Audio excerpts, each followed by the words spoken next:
Pledge allegiance to the flag of the United States of America and to the republic for which it stands, one nation under God, indivisible, with liberty and justice for all.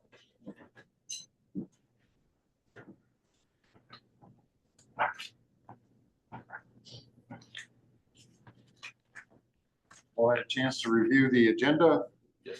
Any additions, corrections, conflicts of interest?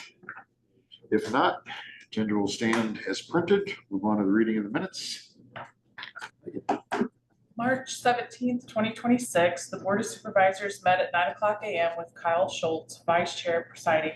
Members present were Schultz, Mulbauer, Hayden, and Rosberg. Opposite Dozark. Minutes of the previous meeting were read and approved. A motion was made by Mulbauer, seconded by Hayden, to approve the notice of public hearing and the publication thereof related to the reclassification of 230th Street between H Avenue and G Avenue from an area service road B to an area service road A. Motion passed unanimously. At 10:00 a.m., a motion was made by Hayden, seconded by Rosberg, to open the public hearing for the consideration of Resolution 2026-10, officially declaring emergency medical services in Crawford County to be an essential service, fourth reading. There was one written objection. There were attendees who addressed some concerns. Motion passed unanimously. At 10:39 a.m., a motion was made by Mulbauer, seconded by Hayden, to close the hearing. Motion passed unanimously. A motion was made by Hayden, seconded by Rosberg, to approve the following resolution. Resolution 2026-10, declaring emergency medical services an essential service in Crawford County, Iowa, and appointing a Crawford County EMS Service Advisory Council. Voting aye was Schultz, Mulbauer, Hayden, and Rosberg. Motion passed unanimously. Zach Rasmussen had a discussion with the board about T-Mobile wanting to lease some courthouse tower space. A motion was made by Hayden, seconded by Rosberg, to approve Zach communicating with T-Mobile, informing them the county is interested with a satisfactory lease agreement. Motion passed unanimously. A motion was made by Rosberg, seconded by Mulbauer, to approve the zoning administrator / GIS specialist job description. Motion passed unanimously. The board had a discussion about the tax abatement program for residential and commercial properties. Need to consult with the county attorney to check codes and up dollar amount. No action was taken at this time. A motion was made by Mulbauer, seconded by Rosberg, approving the appointment of Mike Wingrove as a Willow Township trustee. Motion passed unanimously. A motion was made by Rosberg, seconded by Hayden, to approve the opioid fund request for up to $6,000 for All Rise conference attendance. Motion passed unanimously. On motion duly seconded, the board adjourned at 11:55 a.m. Agendas for the next meeting are posted and available at the courthouse on Friday at 4:30 p.m. preceding the next meeting. Any additions or corrections to the minutes? Not, they'll stand approved as read. Thank you, Megan. Move on to supervisor reports. Dave. I had last week Region 12. We had our Development Corporation meeting first. That was a little bit of a shorter meeting, but we did approve a loan application for Boho Beauty Bar LLC, which is in Arcadia. She does salon stuff, and she teaches, and supposedly she travels all over and asks a lot of clients on how to do different things. So you approved the loan for business? For her business right there in Arcadia. She's gonna do some upgrades and work over. So Region 12, they'll it doesn't have to be a specific business, type of business. No. Any business can qualify. Can be anything. So the loan review committee always goes over them first, make sure the financials and everything meets criteria, and then they recommend to the Development Corporation Board whether or not they approve. So does the business submit the dollar amount they want, and then Region 12 either approves that dollar amount or approves a dollar amount less than that? Yes. They also have different RLFs for like the meat. Oh, yeah, they have all kinds Right, of different. and that's what I thought it would be more about. I didn't know that it would be Yeah, I'm any actually business gonna present involved. that fact to a group today. Yeah, they have, many different revolving loan funds that can draw from different things for different criteria. Region 12 is, they got their stuff together. Very, very. That's an asset to our area. Without a doubt. Yeah. Without a doubt. I wish Monona County, their Region 12 is not a region, it's the Siouxland Development Corporation that sits up in Sioux City, and it's Yeah, don't operate nothing like They this. kind of everything south of Woodbury County. It's hard, yeah. Kind of wondered about that. Yeah, With this and new, there's some help there, but nothing like region. Not It's such a region. great asset to our region here. well, they, well, push the envelope's the right word, but they're aggressive. And they use those federal funds because the idea is to enhance businesses to start up or grow or expand. Mhm. And even just this business, their employment, they're looking at 2 full-time jobs and 2 part-time jobs within 5 years. And it's 120,000 from IRP 3, 5.5% interest. And it's gonna go for equipment and construction expansions. Okay. Awesome. So it's nice to see. And not all of them, I mean, some of them, Do Don't they make it. get any flack from the local banks to say, hey, you're taking away business from us? Or these things, a lot banks don't have to disapprove it first before they can go to Region 12, right? a lot of times the banks will be in partnership, like. That's we what I might- thought. We might be part of the loan, Right. and then a bank will fill in the rest. Yeah. So it kind of spreads out the risk. I'm sure the bank's taking first I lane. really only remember one out of our CDC that was a problem though. I mean, I'm sure there's others that have had tough goes during it, but usually everybody repays their RLF. And I remember one in my 5 years that they didn't get a full return on the investment. We had a few that they told And us that was that for CDC. certain reasons they weren't fulfilling their obligation or they fell behind because of certain reasons. But the idea too, is part of the federal program is they want to get businesses going and, Right. and they know it's riskier. If it was all cut and dry and good, any bank would just loan them. So it's a way to help get those that can't get the funding. What I've noticed, even like CDCs or like Region 12, when CDC works in cooperation with them, it's, usually it's an immigrant or somebody like that that banks, they haven't lived in the area a long time, but they're wanting to start, whether it's a restaurant or whatever, things like that, and different types of businesses too, not just a restaurant. Right. That's what I've noticed, and I actually think that it's a pretty good idea, keeps people, giving them an opportunity, because sometimes that's all you need is an opportunity. Well, we've got 15 million just for the intermediary meat and poultry loan fund. Mhm. That added to our books, our balance sheet. I know it's federal money, but that comes in and as we get paid back, that's more money that we can go back out for new loans. And I'll talk about that in our audit, but it just pushed our ability of how much we can loan and do things. The more they get out there and the more that comes back, it's a good thing. People might not want to grow in our area in particular, but having availability to funds like this to stay in our area, and we don't just loan in our area, we've done it outside. Yes, yeah, we have.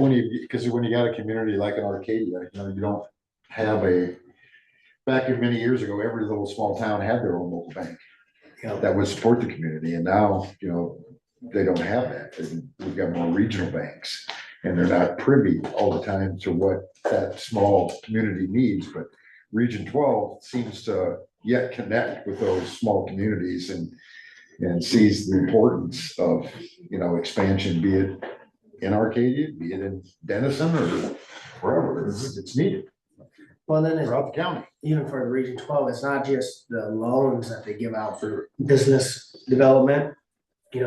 like Chris Whitaker, he's constantly working on hazard mitigation plans, he's working on code proposals, he's working on housing nuisance inspections, the different CDBG, there's a roof replacement program he's working on. I mean, there's a lot of just additional programs that help with housing and communities. You know, they stay pretty busy. We did have an executive board meeting. We went over our transit report, our local assistant report, and our executive director report. And then we spent quite a bit of time going over we had our audit done, which is our second year of the new audit firm. And it gets pretty in-depth with the audit. I'll bring back our finalized audit for approval here. I usually bring it back just like you did with Wesco or for us to approve. The audit came back very, very good, very healthy financially. Showed that we've grown a lot, and a lot of it had to do with that 15 million from federal intermediary and loan poultry fund. And they said it takes a while for them to do the audit because there's so many different programs. What's it cost? 40 grand? Oh, no, we're up to like, I think it's 60 something. 60 something. Well, the guy we had do it for years, he was getting close to retirement. He just said, I'm ready to retire, and this is just a lot. Yeah, we couldn't, we would even look locally for an audit firm that wanted to do to do the federalized grants. It takes a special audit firm. But when we get the finalized audit back, this is just our draft, then I'll bring it in and we're going to approval. But good meeting. A lot covered. Good questions for Dave. Ship over there, though. He did a good job. Does a very good job. Thank you. Kyle. Oh, let's see, first of all, last week when we had our public hearing, I kind of talked to you about it, but just nothing went wrong, I don't think, but I think the way we could have done things, I could have done things better as being the chair that kind of gave everybody a 5-minute talking limit, but the slide was being presented and I tried to cut it off at 5 minutes, but I got a lot more. What I should have done was asked if somebody would yield their time to that person presenting. Yeah, that's a good point. That way it would have been fair. And I wasn't gonna cut anybody off after that point until that amount of time was spent that person had taken up, to be fair. But I think I could have handled that better to say would there somebody be willing to yield their 5 minutes? It's a great point. Something for me to remember if that happens for the rest of the year, or you can remind me while we're doing it. Because sometimes those people, right, you give them 5 minutes, but if they have a prepared presentation that they want to make, maybe it's going to take them 12 minutes. Right. And they want to get all their information in. And I think the it makes sense information to do that it they that were way. putting out was important and needed to be publicized. So I think you handled the meeting pretty good, but that's a great point. Could have did that. Because I mean, then, there was somebody even here with her that could have given, because she only went over a little. it wasn't very long. That's why I reset the timer. Well, I'll just keep track of how total time and then. If somebody allow that to somebody else, Right. they would so choose. Yeah. I don't think anybody really had an objection, so I think your decision making was very good, but that's a great point, Just if John could have yielded his time, otherwise, because he was here too. I think that's how the Congress does it. Yep. So I yield my time. I yield my time to, Right. so I think that would have, Well, something to keep in mind going forward. I think just better ways of handling things, so more out and open, more. We don't get a lot of practice at it, because we're not usually that. No, that's so true though. But, and you want it to be done professionally, you want to But it'll help you, treat everybody fairly. In case our Maybe meeting, next week at our public hearing, which I think we got the public hearing next Tuesday at 5:30. So maybe we might have to do that a little bit. might have to. I hopefully have a good turnout. I mean, that was the point of having it Right. in the evening, so. Saw you posted about that. Yeah, just kind of that in your time, it's never been done. I don't know if it ever has been done that I know Ain't of, been but done I'm not gonna since I've say it never was, but Right. I don't ever Not recall. in our time. I don't remember it ever. Yeah, I don't ever remember it. So, And we'll see, we don't have a real huge turnout, maybe that'll kind of indicate, but I bet we do. Cause a few people I've talked to have actually thanked me for what we're doing, you know, hey, thanks you guys for doing that, I'm gonna try to be there, you know. Stuff still comes up, it's still 5:30, so some people might be just driving home from work, but and see, Monona County's having theirs at 7 o'clock, which I think might be too late. You know, people get off work at 5 and 7, you're already home, so you're not Especially if you gonna got come kids. back. Or supper. You know, but we'll see. Maybe it'll be a flop, maybe we won't have any, but I don't know. Right. You don't know I think until it's you good. try. Throw the dart at the wall, that's a good idea, see if Yeah. it works, see if it sticks. But, last Friday I did go up Cherokee to for Yes Center meeting. Unfortunately, we pass out the Golden Sombrero Award every month, and Crawford County was the winner of that. Our balance as of February 28th was $22,000. But as of the meeting day, we were down to 8,700. So we're paying it, but we have a long-term clientele up there, and hopefully it's getting placed tomorrow is the goal. So hopefully that's out of there. Just one, Yeah, I think for a while we had 2 in there, but we still have 1 in there. As that adds a, up, doesn't it? even as a member county, it adds up. You know, you gotta remember, just like in our jail, if they have any medical, all that stuff falls on our bill. And they were involved in an altercation and caused some damage, so I'm sure that's gonna come back to us as well, so. Yeah. You know, when I first started going up there, I've never heard of, but every month now there's a small riot or something going on up there. It's sad, and It is. what you see on the media where the people can just create chaos and nobody shows up to, you know, or at least they don't show up right away, and then kids pick up on that too. You know, they think they can do it. That's at least my opinion, I don't know. You know, the staff, the assistant director got a severe bite, and it's like, holy cow, it's when they didn't take a chunk out of them. And it's like, feel like almost like an alligator, you know, it got locked on and wouldn't let go, you know. You can't do that. My reaction would have been an orbital sock that was in pretty bad shape, You know, but that would have been my gut reaction to retaliate, you know, when I'm ambushed. I charged the ambush. But you know, that's kind of sad, isn't it? 'Cause yeah, it it's happens sad to over- see young kids that are in that shape, you Yeah. know. These are all under 18 years of age. Yeah. Some of them 12 to 14, you know. I mean, Billy the Kid was a kid, Right. but still, I thought we've kind of evolved past that, but man, oh man, sometimes it seems like we're regressing again, doesn't it, Kyle?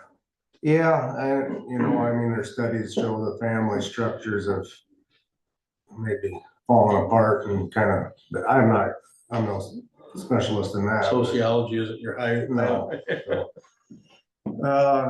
That and we had to try to establish a new pay scale for our director for advertising purposes, because our director is retiring in August. So, Oh, shit.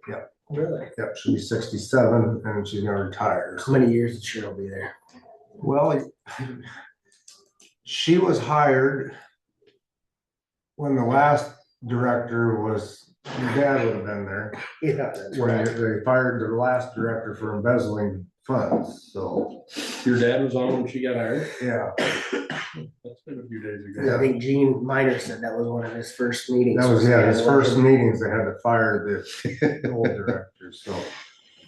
And he had to fill us in, but they took the old director to court, and the court was sympathetic to him, and they had to pay him back, but it was $100 a month for like eternity. Gene said he up and died, so we didn't get our money back. So, but, so she's been there quite a long time, 20+ years.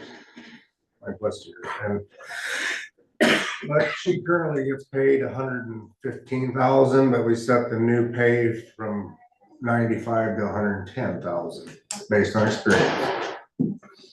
So Less, less, nice. and the director of Woodbury County's only 98,000, so we think we can get somebody hired for that ballpark. Right.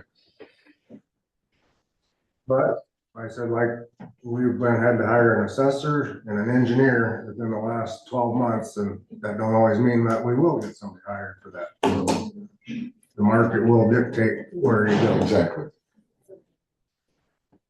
But you gotta have a starting point. So we'll probably, the executive board will start interviewing in May, I think, for that. I'm part of that executive board, so. You are? You know where you're gonna advertise? Oh, Just I think- Indeed or? well, to tell you the truth, we talked about that Indeed. And being we're all a 28E agreement, we have to probably advertise in all of our official publications of each county, so. Cheryl was gonna check with the auditor's office to make sure, but I think by law, we have to advertise in all the local counties' official publications. That's on wanted expense that you're probably not gonna get any applicants from. I don't know, but maybe you will. Maybe there's some people that are looking She's to had move up. quite a bit of inquiring of Okay, law enforcement, people, she's even said some school teachers inquiring. I was thinking about some guidance counselors or Yeah. something, would Is there a certain? thinking about requirements changing or their direction of their certifications career. they need? Cheryl was gonna put all that together for us and email it out. I haven't seen it yet, but, yeah, I would assume you have to have some sort of law enforcement, of some sort of background, and I would think you'd want some of that. Yeah, I guess I don't know. I never had to hire one. Right, maybe there's someone from the Department of Corrections. that, Yeah, You know, yeah. So I will find that out within the next couple of months. Okay. So, hopefully we get some, I think we'll get some pretty decent. And then just the ongoing battle of the equalization of pay, initial pay with the 7 facilities across the state. You know, Polk County is really holding up the process on that, so. And they're able to carry a strong leverage in the state house on that. Everybody except Polk wants to first, $150,000 equal, and then based off, the rest would be based off of bed days. Polk County is the highest paid, they get $730 a bed day, where everybody else is like 200 to 300, so they're fighting it.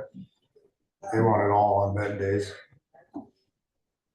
And for some reason, they carry a heavy weight down. Right. So we'll keep. Good answer. Oh, sorry. That's about it. I know Ty, you probably know this, but I just seen it on Facebook, and ribbon cutting Saturday Yep. in Charter Oak at the new, flowers and food? Yeah, it's Food and Tammy's old flowers. shop. yeah, it's a little pop-up, they've been going probably a year already, but they finally moved it off the farm and into town. They sell, they're specialized in pork. Yep. Pork and eggs and Yep. all kinds of. Kind of like a little farmer's market. Little farmer's market. That's good. In the summer, they'll have all kinds of vegetables and so Nick and Amy Schumacher. Okay, that's right in town? Right down there. On the, north, kind of kitty corner across from where the mayor, the city hall is. My sister's old beauty shop, Oh, kind of across from the old Bank Iowa, straight across from there. okay. That's at 11 a.m., I think, Yep. is what I seen, so, That's right. yeah. CDC, I think will be there, so. Mhm. Yeah, I hope it goes good for yeah, I think they've had a pretty good business already, so. And they had their basically, trailer they bring in on Sundays in particular, but now they'll kind of have a, Yeah, they're open Yeah, 4 or brick and 5 mortar. days a week, different times I've seen, but yeah, I think it's gonna be good for them. yep, I hope so. That's Saturday at 11? Especially for our seniors, you know, to be able to get that fresh vegetables and stuff like that, that's a great, you know, Natalie used to always take her extra from the garden down there to the senior center when we still had that. So, yeah, that'd be good. Yeah, they got ties to the whole community, so they're here to stay, so. So you can buy cuts of meat of pork from them? Yes, Or, Yeah. they work with Arcadia, Faulkner there.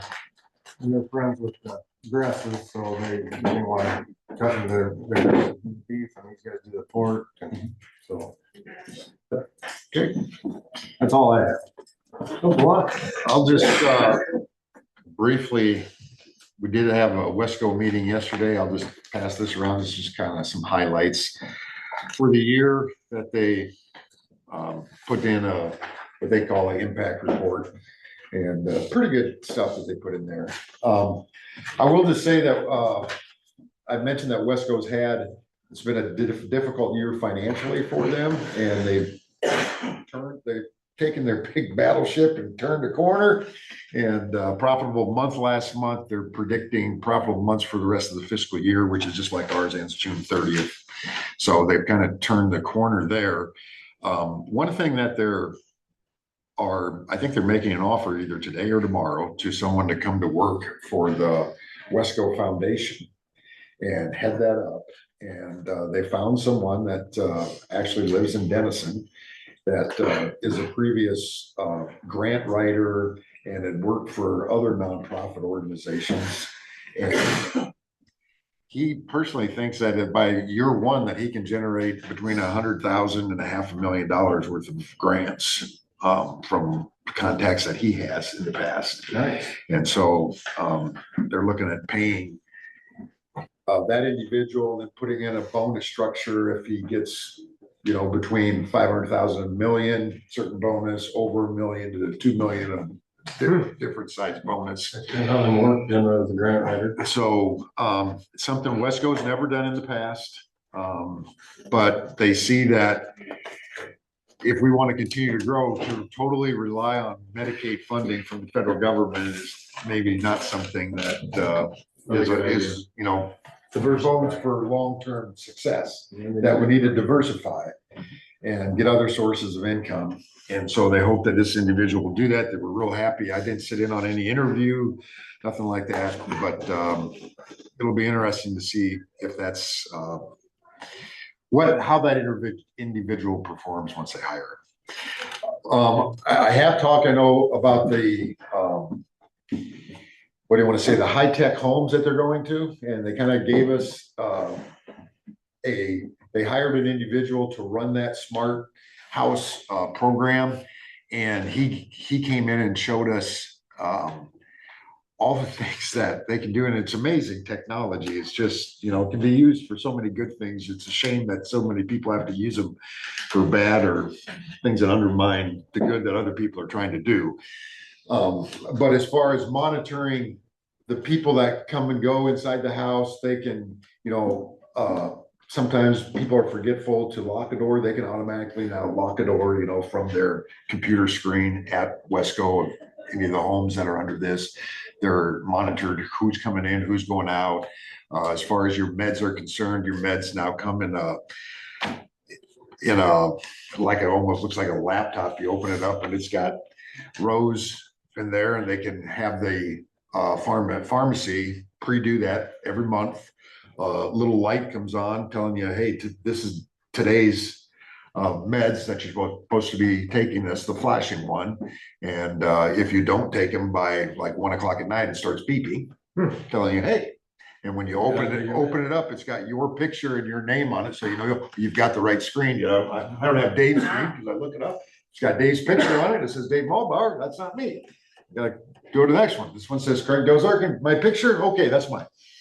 Wow. So, I mean, it's just, it helps, that reduces, they used to have to monitor, nurses had to monitor that. Now, of course, when it's all automatic, it automatically generates a report that satisfies the state requirements on meds. Amazing. And, so it's just, there's gonna be a computer screen in every living room of those homes and individual bedrooms for each of those individuals, and then in the kitchen. One individual was nervous about cooking, and so they got it approved through Medicaid to have a smart stove or a smart that you can't really burn stuff on it. You can't leave it on for so long, it turns off. So stuff like that, it's just that it makes you wonder where that's going to go and how that's going to change, us as we age. Are we going to be able to stay home if we're smart? Our elderly population. Right, exactly. I don't want to say smart proof, but Sure, help. include that in our activities so that, right, because as we do get forgetful stuff, and I mean, that's when I've cared for elderly relatives and friends, sometimes that's the biggest thing is they're like, did I take my meds this morning? I don't think I did. I better take them again. Yeah. Or, yeah, I did take it. And they did. Yeah. And then when they get to a residential care facility and they get up their meds and they get 3 square meals a day, all of a sudden, they kind of turn around. Because now I'm getting my correct meds. I'm getting them every day. I'm getting 3 square meals. Right. And I feel a lot better. So we'll see how this all pans out moving forward. But, and I'll just say this, when I was on vacation, I'll just include this because I just found it interesting. But Thomas Edison and Henry Ford were friends throughout their life. And Edison was actually Ford's mentor. That Ford worked for Edison when he was like 16 years old. And Edison encouraged him that, hey, if this car thing is something you need to focus on, but do gas cars. Henry Ford was thinking about electric cars back then. And he said, no, gas cars, that's the way to go. And Edison bought 17 acres back down at Fort Myers, where I think population was 396 people in 1885, paid $2,750 for 17 acres. Bought it from a guy who 5 years ago bought that 17 acres for $500. So he was a cattle farmer. I think he thought, man, I just made a killing in 5 years. 5 times my money, can't beat that. But he built a vacation home down there, and then eventually he sold 3.5 acres to Henry Ford. And Henry Ford had a vacation home down there. Thomas Edison had a vacation home down there. So they spent their winters down there together, and they had a shop area where they did a lot of experiments and stuff. And they said that Thomas Edison holds the record that he has just about 1,100 patents from the US patent. And he had a patent approved every year for 65 consecutive years. Wow. So just found that amazing. That he never, even in his elder years, he was always thinking and one of the reasons he loved Southern Florida was that he was big in trying to find the perfect rubber. That's what he was after. And of course, one of their other friends was Harvey Firestone. The 3 of them would go on vacations together. But so he would get these trees or plants from all over the world, because they could grow in southern Florida. So from the Amazon or wherever, he would have these trees that he was trying to find the perfect type of rubber. And I don't know if he ever did in his lifetime, but he certainly tried. And that's pretty cool. It was interesting. Very cool. But that's all I got. Go ahead, Ty. Sorry. I was busy going through this too. I think I'll start with, I had yesterday I had a agriculture steering committee meeting and found a few things interesting anyway. Let's see, USDA stuff. At Farm Bridge Assistance Payments, there's gonna be 12 billion that's in it. Well, they're actually looking at, to, you know, increase maybe that, but right now it's at 12 billion. If you guys are putting in to get part of that, you know, that's to help with our, because of the tariff stuff, you know what I'm saying? That's what that's from. And 17 April is the last day you can complete your application. Seemed to me to be something to get out in case any of our farmers are listening that haven't put in for that. One farmer, one filing. Now that's probably sounds good to you guys because it sounded like it actually, you know, was all the, what do we call ours now? ASCS. FSA. They, like out in California, the guy that was giving the report was FSA. FSA, Farm Service Agency. Yeah. Anyway, I mean, by one farmer, one filing. well, you know how you got to file so many different places? They're going to create this is what our new Secretary of Ag is working on, where you guys do your one filing and that will go across all the agencies within the USDA. Oh, And then, and hopefully any other things that apply to your farms. that makes sense. That would be nice. That would be nice. Well, that's, yeah, so she's working on that. You guys would probably like hearing that. Well, I better take a note on that. I don't think you guys will like that. A lot of, I don't know why more of that can be done online too, you know, Right. pop up your customer number or whatever. Sign here, I mean, anymore, I call over to our FSA office and they email me forms, I click sign here and I email them right back. It's pretty simple, They're gonna call that unified file, a unified file. And what they figured out, not only will it help you guys, but it'll save them about $1 billion a you're year. gonna say, it's gotta save them money. So that's huge. that's huge. With a B, right? Yeah, $1 billion. I'm glad they said it twice because I think. Well, a million in government, federal government terms is like me dropping a dollar bill on the floor here and walking away from it. True. Very true. I mean, a million out in Washington DC don't amount to nothing. Yeah, you're right. And sadly, I'm it sad. don't amount to nothing. Yeah, it's a millions like us passing a $10 bill. Yeah, Sadly. a trillion is a million millions. Yeah. And we're, how many trillions in debt? 39-ish? 39 we're at now. Yeah, so Yeah, it's, 39. you know, I actually was, and while you're on that subject, I'm just getting a little Sorry. bit off. Craig started us down this. While you're on that subject, I don't know where I just seen it, but I pulled up a chart that actually most of that 39 trillion is money that we borrow from ourselves. The United States government borrows from the United States through bonds. It sounds a little less scary at that point because actually China, who we thought was all that money, they're very small and they're actually trying to get out from underneath us. They're selling their bonds off. So, about that or wonder about that, should they worry about you make it's up there. Anyway, and you know, like most of our NATO allies, a lot of them have money invested, you know, 300-400 billion in the United States, which is the dollar. And maybe it's just a fear of the dollar losing its strength, but I think it's regaining its strength right now, to be honest with you. Federal government borrows from themselves. Yep. How they even borrow, and I mean, the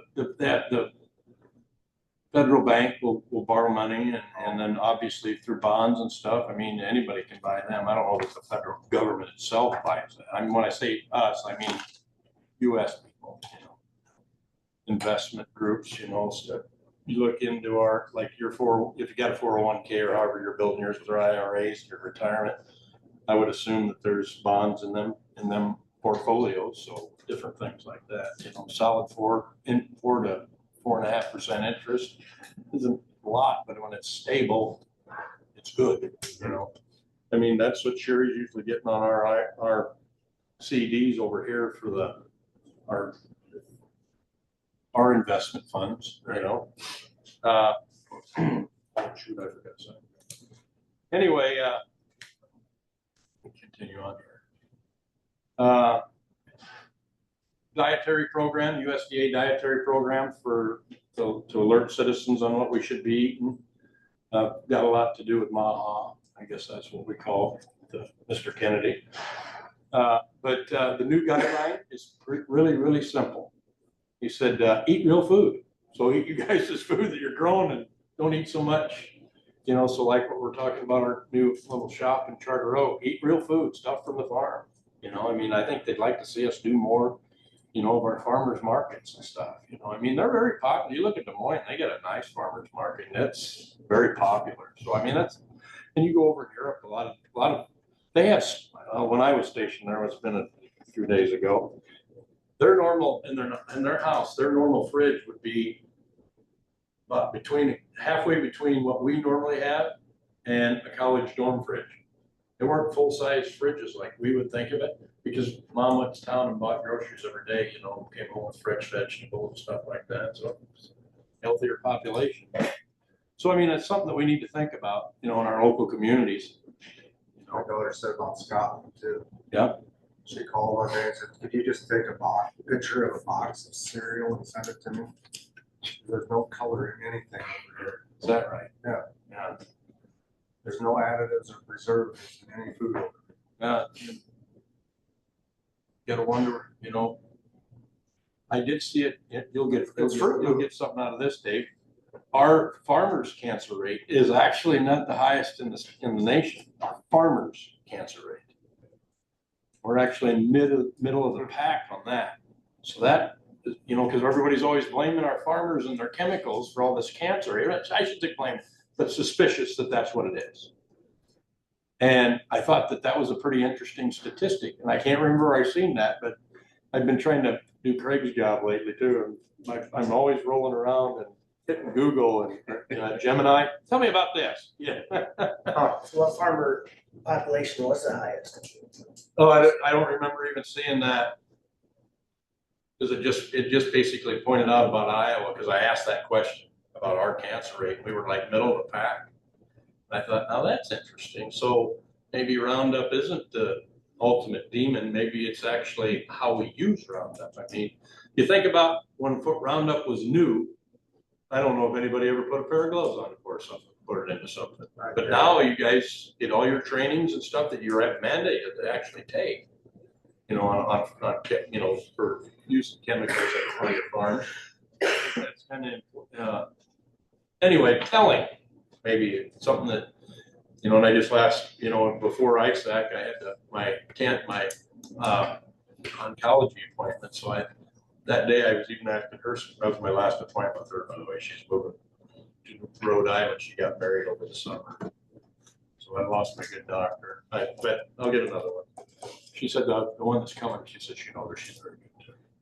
I always wondered when you pointed different practices or how you use those. Yeah. Depending on if it's from down south was higher or wherever. Yeah. I can't, and you know, it didn't say it. I mean, that might be something to ask Gemini again. But I just thought of it, you know, because like Roundup, they're in the middle of lawsuits all the time right now, that class action and all that payout, I should say, lawsuit's kind of done, but you know what I mean? And so locals using it, you know, in their yards or something. When I say locals, I mean city folks and other rural communities. And I wonder if they're, you know, there's no classes that they're mandated to take. Mm-hmm. So I wonder if they're using it correct, and that might be part of the problem of why Roundup's, you know, an issue. And I'm just using Roundup because everybody knows about it. You see it all over Facebook and TV, but I mean, there's other chemicals that are out there getting used all the time, you know, and what your wives use in the house, you know. The carcinogens that we use. Don't mix Drano and elk and ammonia, or we'll find you dead in the bathroom, you know. But just different things like that. I just thought you'd find that interesting, because that pertained to like our one meeting we had that time. I remember as a kid when Roundup first came out with co-op, they had chemical reps come around and talk about how safe it was. Yeah. And they would drink it out of a glass. What? Oh, no. And I remember as a kid, like, damn, you just drink that. And it was just a little bit. Yep. Anyway, screwworm, they talked a lot about that. There's a lot of work going on to and there's a spray coming out to hit your cattle with. Anyway, that'll be the vets. They're, it'll be available to the vets here real soon if it isn't already out. Conservation ongoing for row crop assistance cost, and so they're trying to put more money out for the row crop folks. I did want to bring up something.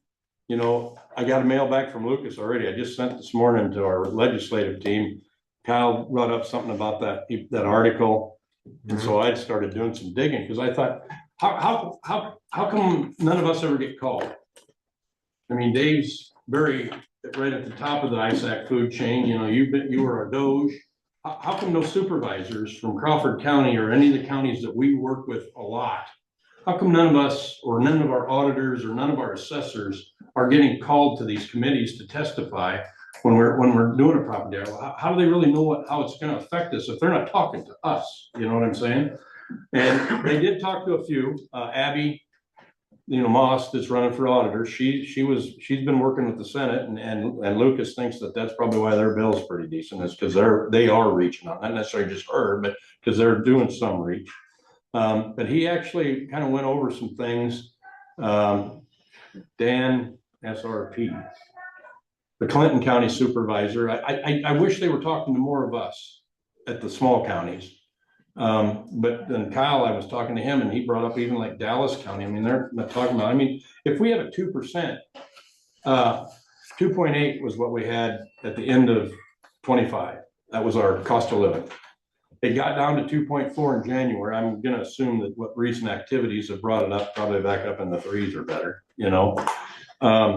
However, if you look at that, we're never with what we're allowed to grow the county budget. We're never even going to be able to keep up the cost of living. That's why I didn't we've talked about that last year already and maybe even sooner. I remember, right? Maybe 2 years ago, we started talking about, because we've talked about the small counties that don't have the big investment coming into them, all the new buildings, so they're never going to have anything. They're literally going to just get less money every year to try to do maintain the same type of services. So it's going to actually just destroy their county's budgets, and then their infrastructure is going to follow, I would say, whether it's personnel infrastructure or whether it's road networks or whatever. And the state's made some kind of a fund out there to help us if we're going to conglomerate, but it's still, you got to do other things. Eventually that's not going to keep up with the costs either. So I'm disappointed that they didn't sit any of us into any of these subcommittees or whatever. And what brought that up is, I was thinking about, as we're doing this, I was thinking about our fly-in where we went in there to talk about things that'll help our counties in DC.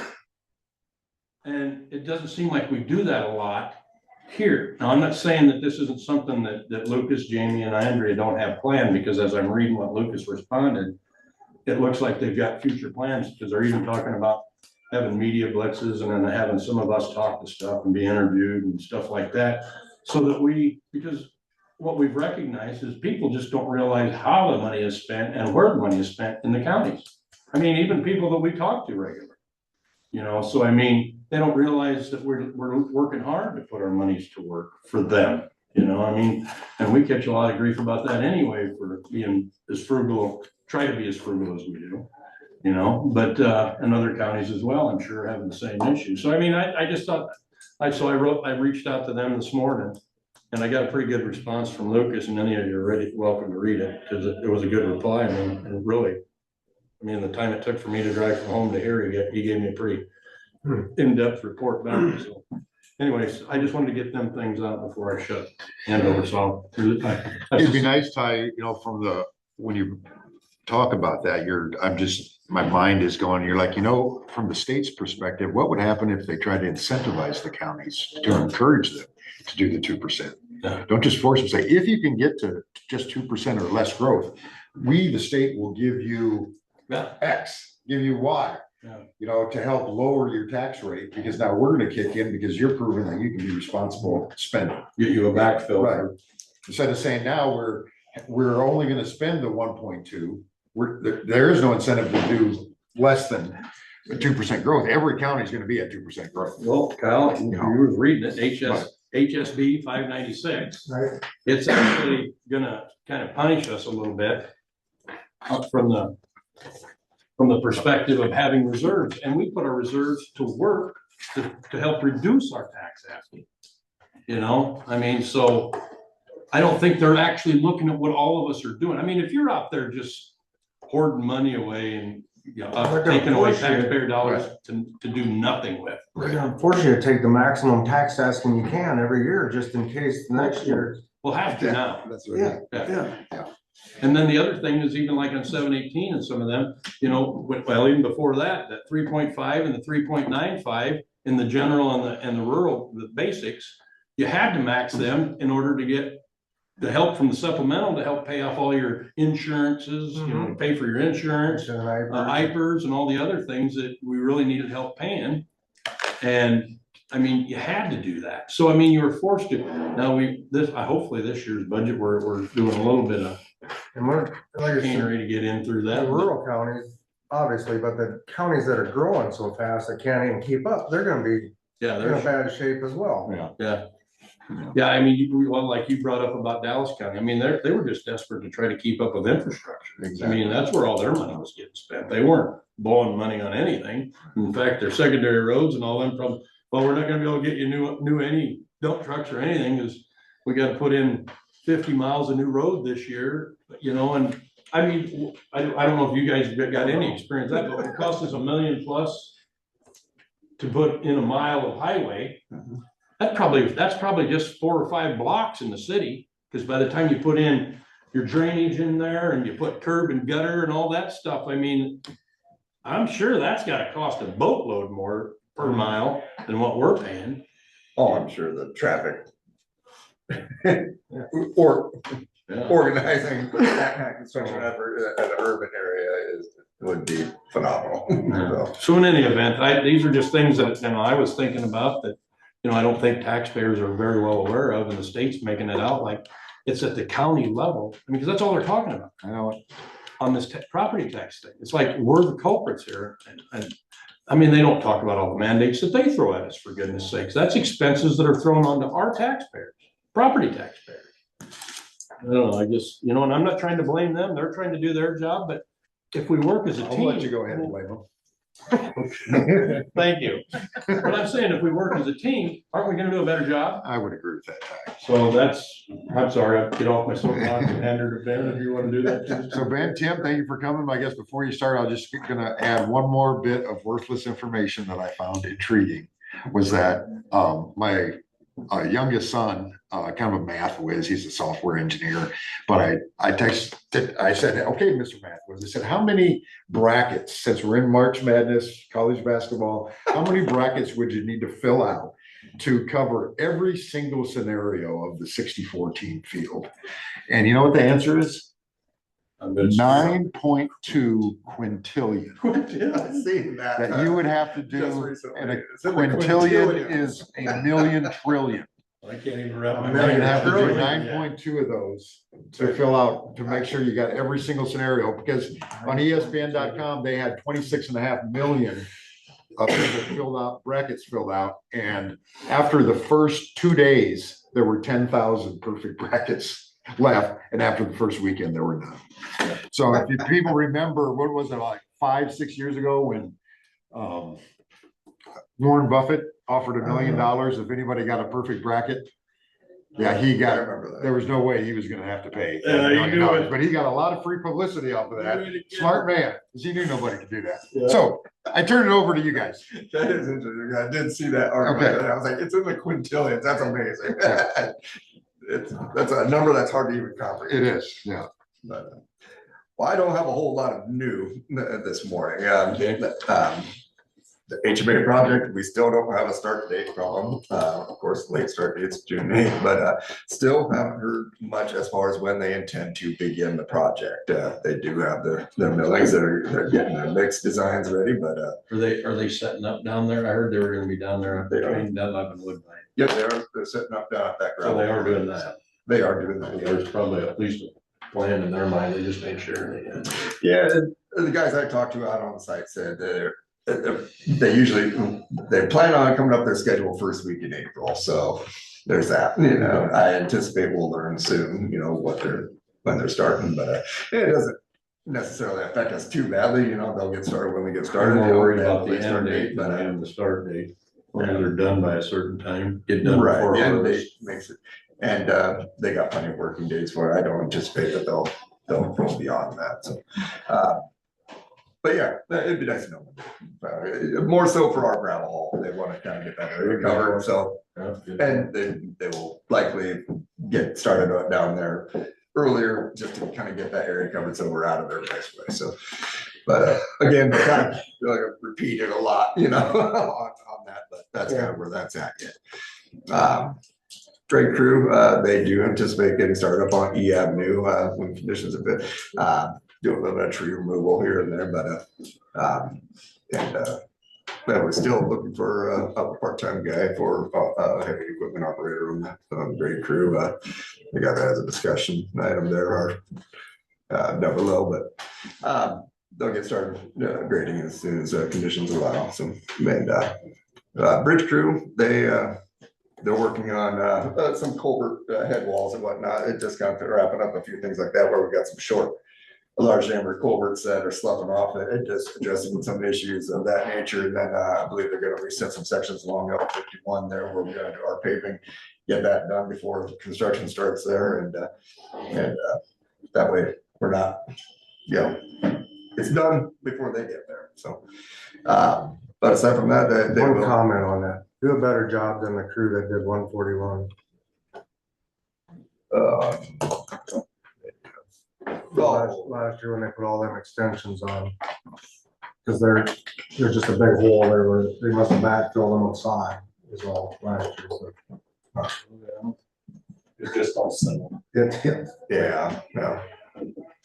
Yeah, I know our crew will do better than that. I know they will, so. They do. I don't think we're extending anything. We're just, I mean, They got some it of in it section that's that's apart and separated. put back together, so. yeah. Yeah. No, our Our crew will do good much job better with than it, that yeah. outfit that. There was a few things on 141 that leave us scratching our head. There's a lot of rock on the far bank. So you can see where through the winter, the snow plows just blew it out onto the far bank. Yeah. That's just where we need rock. But Sarcasm, please. all the rock that we didn't get, that got bladed into the ditch, and then all the shoulder rock they put on that first snow, that got bladed into the ditch, so. The Doge committee should have recommended they put wing stops on the state snow plows. Yeah. But no, our guys will do a good job resetting some ends. They don't want to have to go back and redo anything either. And there may be one or two pipe that we maybe take a look at, maybe needing a liner, just, you know, if we got a little bit. I'm sure there is. But again, no dire emergencies there. So roadside crew, they plan on resuming April 6th. And we got, you know, plenty of seating for them to get started on. They should have some seed coming in first week in April, so they'll get started on that, but not up and running yet. The first item, the motion to approve there. Speaking of gravel, we like to purchase the 70,000 ton from Stratford Gravel, and this is for the 2027 gravel haul. So not this summer, this would be put on the roads summer after that. They'll put up their pile this summer. And that's worked out well for us, just in the respect that it's made, it's on the ground. They give us flexibility to pay before or after the July 1 of 2027 for the material. I'm kind of keeping it at that 70,000 ton. It's about the same as what we did last year. I think we did the 80 last year, but of course the price of gravel is going up, and this is our further away gravel, so we're trying to be mindful of that. Close to what, this is what you budgeted for 2027 too. Yes. Yep. So here it is, motion to approve that for next. To sign the agreement for, and we don't pay them. Yeah, this is the agreement, and it is with the 10% blend for $931 a ton for 70,000 ton, and that's, like I said, that's about half of what we. I think we budgeted 1.2 million for the purchase of gravel at bids. That doesn't include the hauling. That's just the cost of the gravel. So that's about half of what we're anticipating purchasing for that gravel haul. Was the cost last year around $8 a ton? 8 to 8.50? You got maybe 856. Yeah, it's come up some, yeah. Come up some. And everybody has, Right. And that's part of that 2%, you know, when you.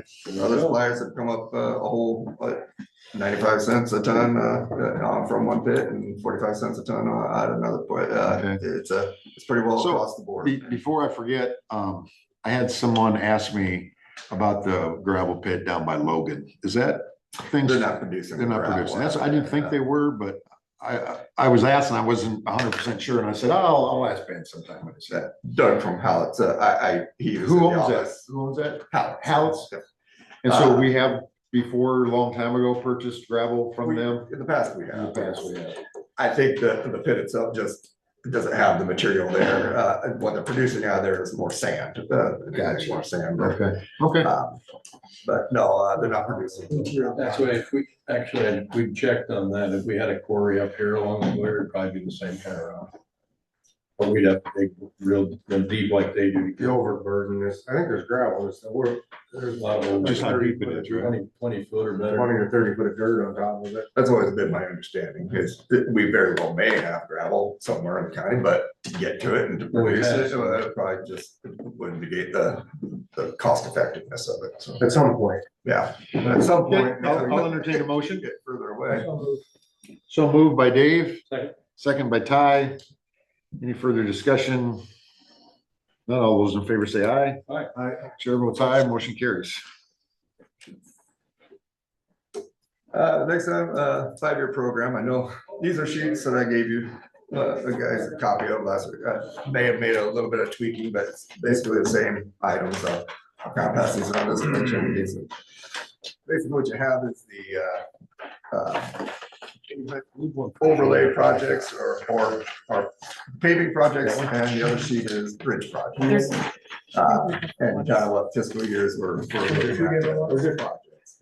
This is the part of the program that, like I said, we got a lot of day labor projects as well. They kind of change from year to year, but these are our contract projects that are gonna really, need to be looked at. Thank you. I gotta save myself. But for the bridges, like I said, in 2027, of course, we got the Don Reed Road Bridge. It's in there for program for both this year and last year. So keeping it in the program.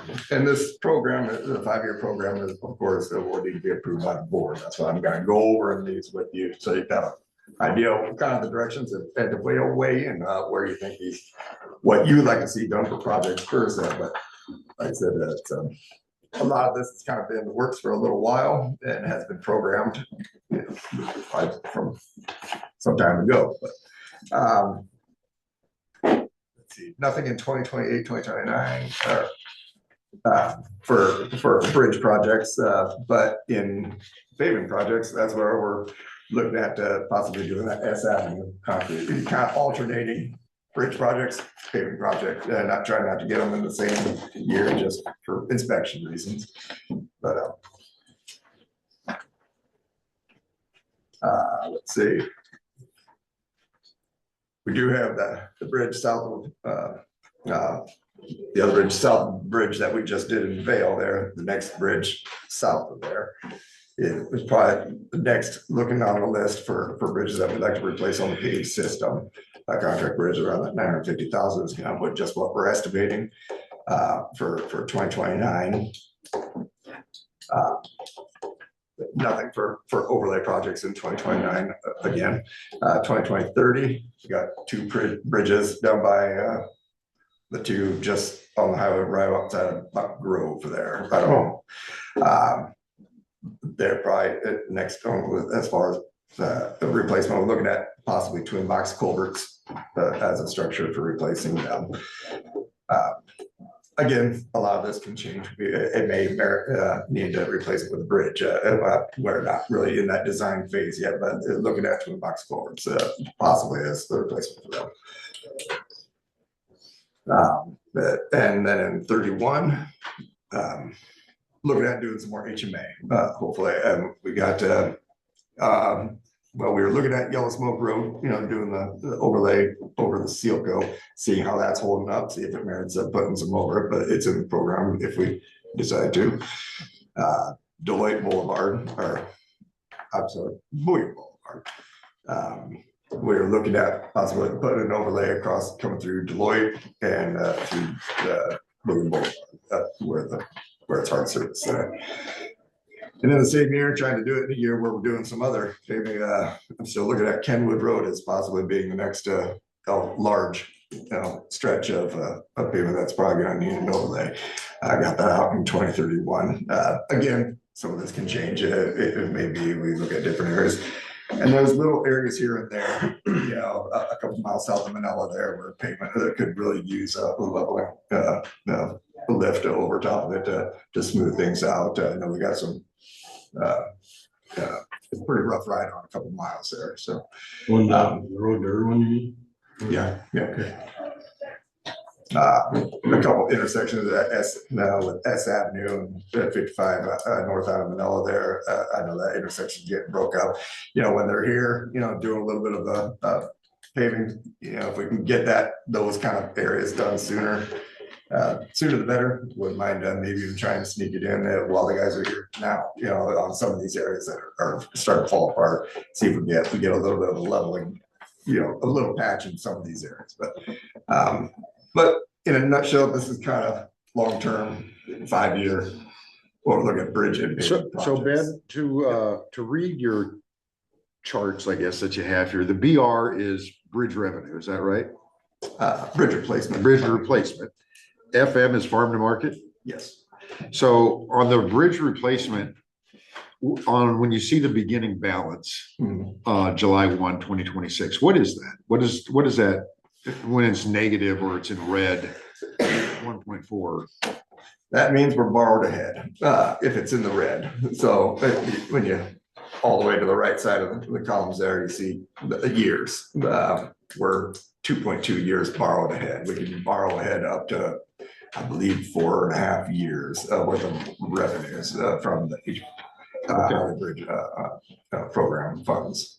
We get approximately that 450,000 a year.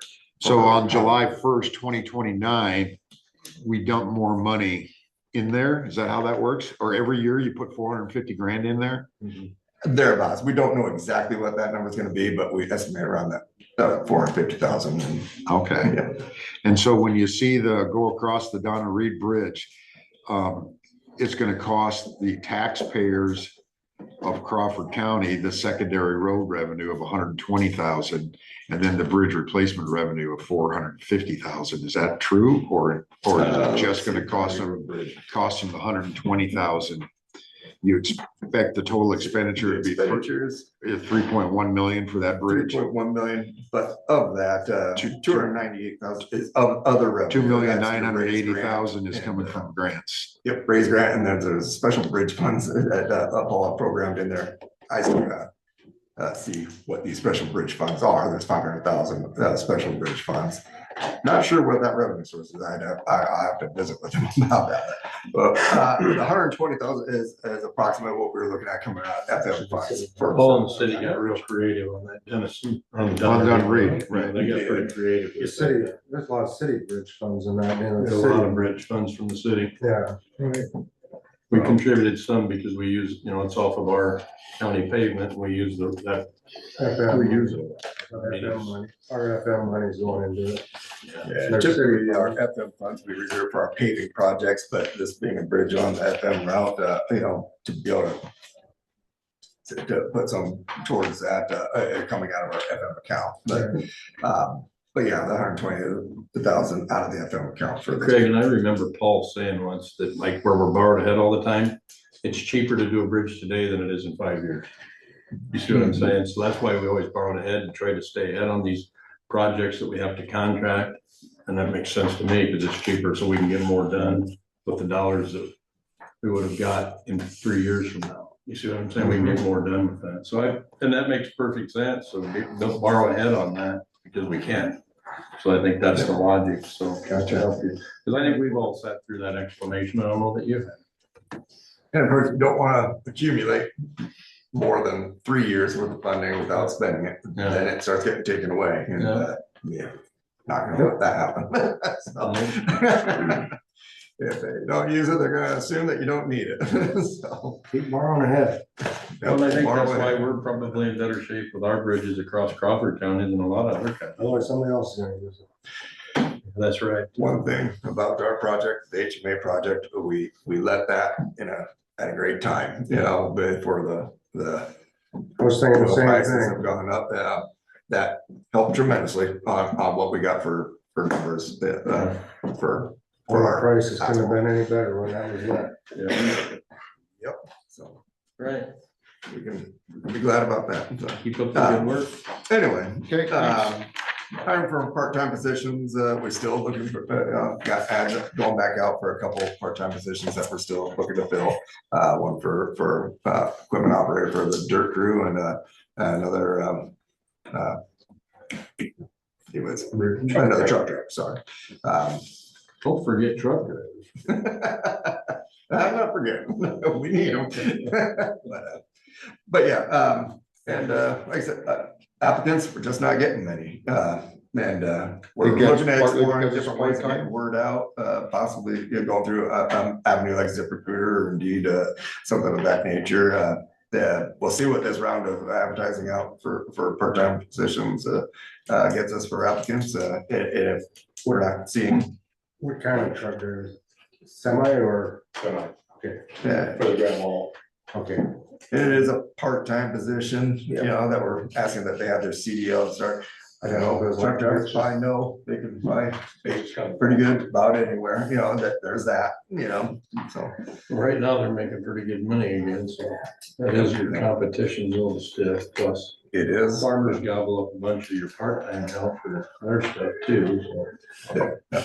So it does make it a little difficult to get somebody to do it for. Cause a lot of times the guy that's retired, that's got his CDL, them are available, but farmers usually kind of snag them up too, so. So were these part-time positions in the past that people left? They were. That's yes. okay. So they're not new positions that you're. Not really filling any new positions. If anything, we're still, from a couple of years back, shy full-time positions. A full-time position on the bridge crew. And do you have any full-time positions like that are half the time you're truck driving, half the time you're heavy equipment operator? Is that almost impossible to find somebody to do both those skills? Not necessarily. Like I said, the gentleman we got for bridge crew, I mean, it's very possible that he'll find himself on, we're doing another crew. I know if you got two part-time, you don't have the benefits then that you have to pay a full-time employee, but. Yeah, and we are hoping to get somebody, like I said, back full-time on the bridge crew, another full-time position filled on that. Like start them out part-time, see how they work out, and it sometimes leads into full-time, so. Right. And that's with our part-time truck driver positions as well. I know, nothing is available right now, full-time truck driver position, but it's sometimes leads into that one comes in, we've got the part-time guy that's been doing real well for us, they were walked into that role, so. But just like, we're looking for a couple of part-time guys. Okay. A little bit of difficulty finding them, and of course, the other item, the last item there is the effective fuel costs that we're seeing and gonna see particularly with the ground wall. Gotta try and put some numbers to it this morning, didn't get a chance to kind of show you kind of about what that is gonna be just on the gravel hauling of things, but it's gonna have to change in a month. A month ago, our fuel costs, sometimes when we're looking at budgets for county sheriff, we use a lot of fuel, secondary roads use a lot of fuel. You're like, man, this has been dropping. We could maybe budget less than what we have previously, and now everything, if you did budget less and certify the budgets, then you're coming back later on is, you can't help it. All of a sudden, it's beyond my control. I didn't know that. Yeah, does it make you want to contract go up. in the future, your years, so you don't have these spikes? I know that's a Not give and take. necessarily. Down. I think when we get just buy as needed about a tank of oil, we get that average. I think I'd be made a fool of if I tried to outthink the fuel market, probably more often than not. I always think, my grain marketing strategies will fall short sometimes. I probably do about the same with fuel, so. But, Well, the this is nothing new. We've been through it. You know, I've seen it time and time again. We've been down this road many times with fuel prices. They go up, they go down. Like we hit the average. Yeah. So hopefully we had our barrels filled right before the fuel price went up. So I didn't. we'll get through it. We will, like I said, next year. So, who knows, every time, a little bit happens, something different changes, so. And maybe by the time gravel haul starts, the straits will be open and fuel will be flowing and this will be history. Right. Yep. That's all I got. Thanks. Thank you. Thank you, Ed. Thanks, Tim.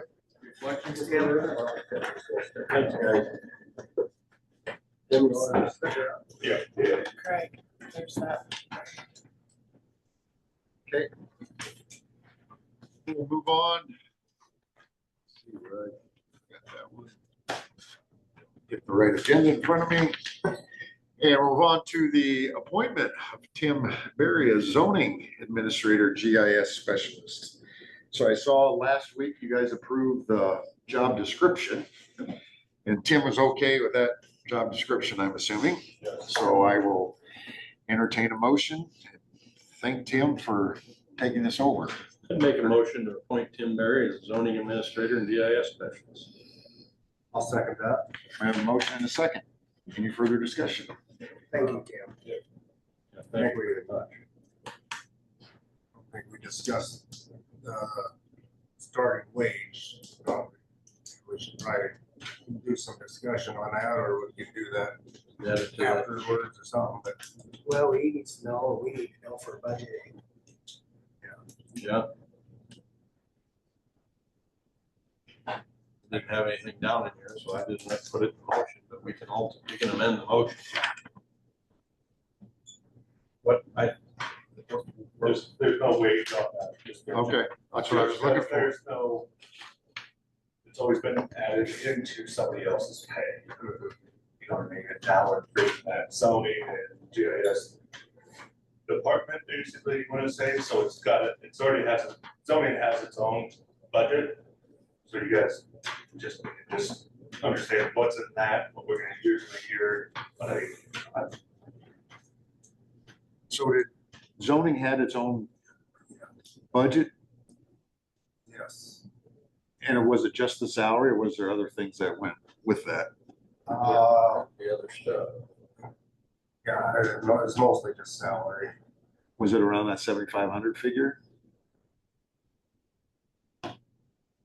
Yeah, I think so. I think it was. Who's on the committee? It's Kyle, and I'm gonna assume you talked to Tim through all this. Well, I had a discussion with Tim about this last week, and he knows he's new at it. He knows he needs there'll be a learning curve. And he said he don't want top payer. He said he'd do 800 a month until he gets the proper training, and then we'd have to reassess it at that point, which I think was probably fair. You just showed me what Carroll County takes theirs. Their GIS is 15,810 and the planning and zoning is 8225. Separate. Which I think is,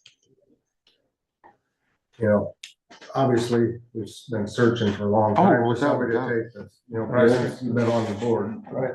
So I think it's more than fair. I'm okay with that. I'm okay with that. Tim's okay with that? So what's the number we're looking at, 800 a month? 800 a month. So And then we'll have to review it after. 12 months, or is that what you're thinking? friendly amendment to my motion? well, once we get 6 everything months? into motion. 6 months, 12 months? The new GIS system where Beacon won't be Right. coming into effect until July 1. Right. Then I'll have to start learning that along with, by that time, hopefully I'll know a little bit more about zoning. Because I already got some classes set up for that, so we'll just kind of keep going, I would say about a year.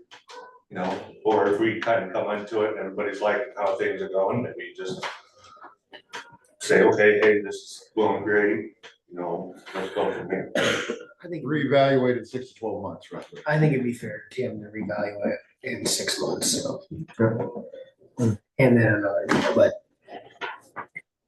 So friendly motion or amendment for my motion of nominate or appointing him at the rate of $800 a month? Is that what I'm getting there? Okay, so We'll just change your make a motion. friendly amendment to my motion, or just change my We'll motion. just change it. Is the second agree to that change, to a change? Okay, so I'm not appoint Tim Berry to zoning administrator and GIS specialist at a rate of $800 a month for at least a 6-month period. Starting end of this month, next pay period.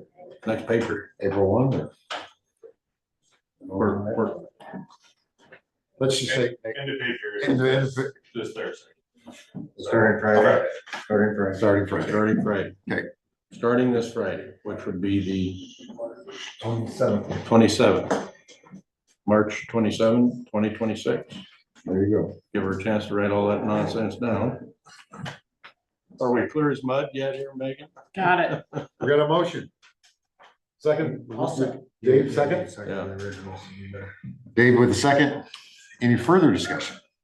Or changing of motions? No, No. I think we should have it covered now. Okay. All those in favor say aye. Aye. Aye. Chair votes aye, motion carries. Thank you again, Tim. Thank you very much. Yeah, thanks a lot, Dave. And this safety committee meeting tomorrow, Secondary Road, tomorrow morning. 8 o'clock. 8 o'clock. So speaking of the safety committee, we need to appoint a vice chair. Is Chair Deb or? Okay. Do we have a chair? We have a chair, yeah, actually, it's Zach. Zach is our chair. Okay. No, it kind of explained that, because Kurt Miller contacted me last week. Yeah.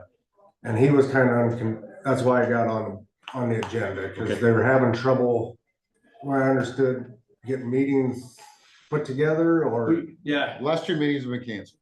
yeah, well, here was the whole story. we The whole talked. story as I gathered. We were rotating the chair, and I was unaware of that. And basically, it was just, I mean, if you don't have a consistent chair, to me, that, it just makes it hard to plan. Very you hard, know? very hard. And, No you one know, was in charge. when you're changing from one, if it's monthly, I think we do a monthly meeting. So from one month to the next, you know, I don't know that it was, you know, and well, anyway, because it was having some issues as far as getting everybody here, because we've actually had absentees to every meeting. And, you know, the insurance people didn't feel that we were real serious about this. So Zach said he would take the role of chair, because it falls kind of under his EMA stuff anyway, that he felt. And he also thought he could use it to help when you got all these department heads again, for his strategic planning for, you know, the different programs that he has to do, which also falls in the aspect of safety for the courthouse and the employees. So he took over the chair, but we need to have a vice chair, because even he has sometimes, the last meeting, it didn't get canceled. It just got postponed for a couple of days. But the guy in Des Moines, what's his name? Dean? Dean, Dean. I think it's Dean. Dean didn't get informed, and he was already on his way here when he got informed, so he was upset. And he didn't think we were taking it serious, but actually, what he didn't know was that Zach was trying to get it organized where we weren't gonna have these troubles. You know, and I think it was with all the department heads, it wasn't just Zach doing this on his own. You know, all the department heads were trying to figure out a better way forward. And we've had good engagement out of this building. You know, we've had a few agencies that haven't been able to make it for whatever reason, but we need to make sure that we get that potentially we put a vice chair in this, so that if Zach has something, because he is our EMA guy. And sometimes when there's a storm or something outside of Crawford County, he just pulled away too. And has to assist, because the same thing would happen if we had an emergency. So in any event, he could get pulled away for an emergency, even if it's local. So if we got a vice chair that could step in, just like Kyle stepped in for you last week. So I think that's probably the imperative thing. So do we have someone who's already agreed to be the vice chair? I don't know if we do. We don't. No. not that I'm aware of. I mean, just, we discussed it, but I think we need to, alert them to come up with something. Because it's gotta be important to us, obviously, so that it's, and then they understand that. So that's why I think right now we asked them to come up with a vice chair.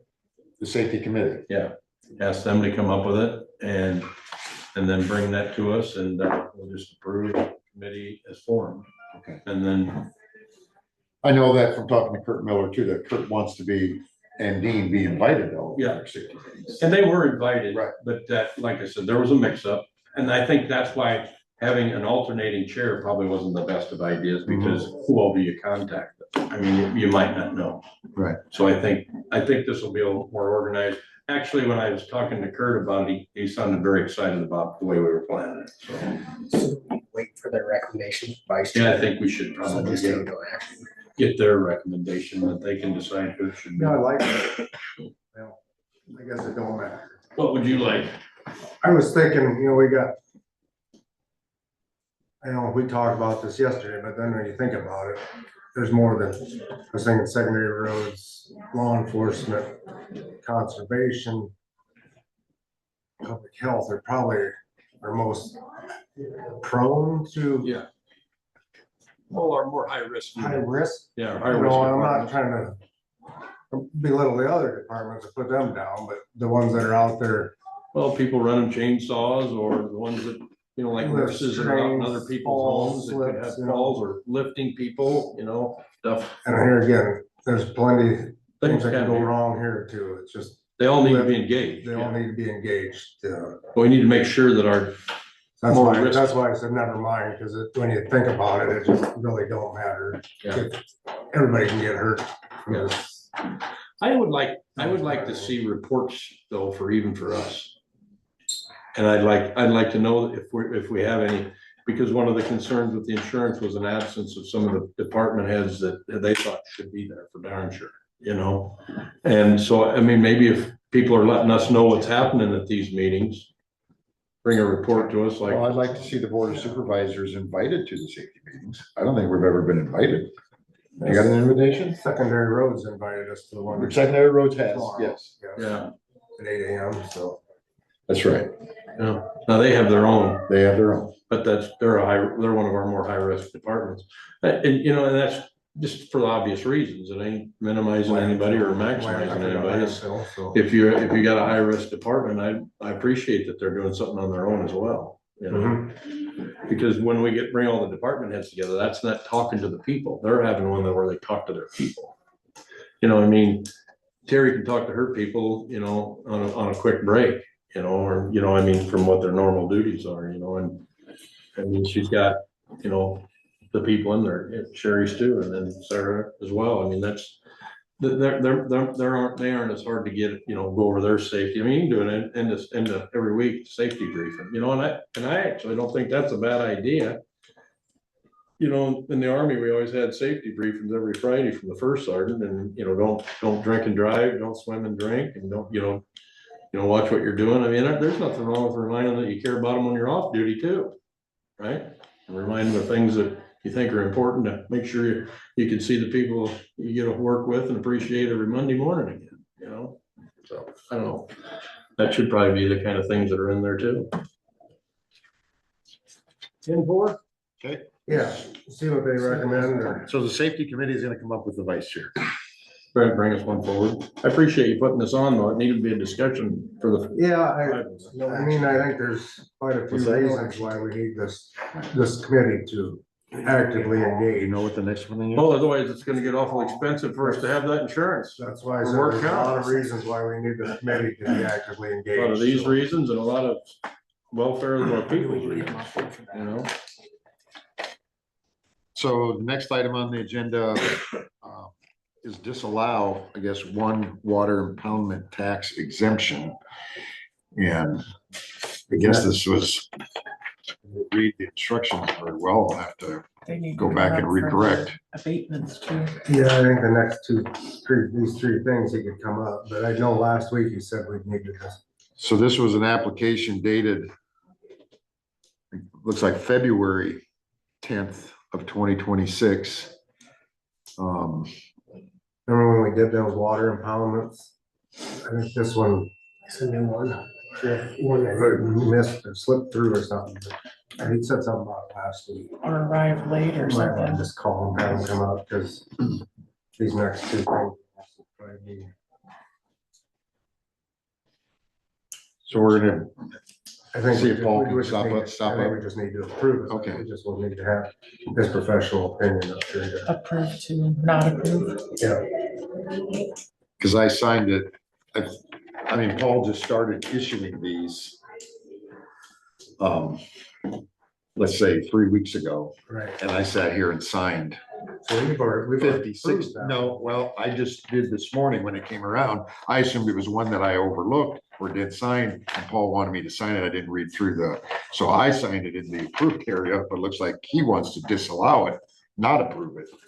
So, I'll have to, whatever, initial change, move my X, do something, if that's the way the board ends up voting. But I'm not sure what is a water impound exemption, tax exemption? That's where they exempt the land underneath the pond. That's what we talked about a couple weeks ago, that the water, the land underneath the ponds have to be so deep, like 6 foot deep, and the land underneath that becomes exempt From tax. from tax. Okay, I remember Paul talking to me about that. So I don't, So is there timetables or dates that you need to meet? Is that one of the reasons why? according to that one, it said, yeah. I text him, but I'm not hearing nothing back. You want to just run down the door? Yeah.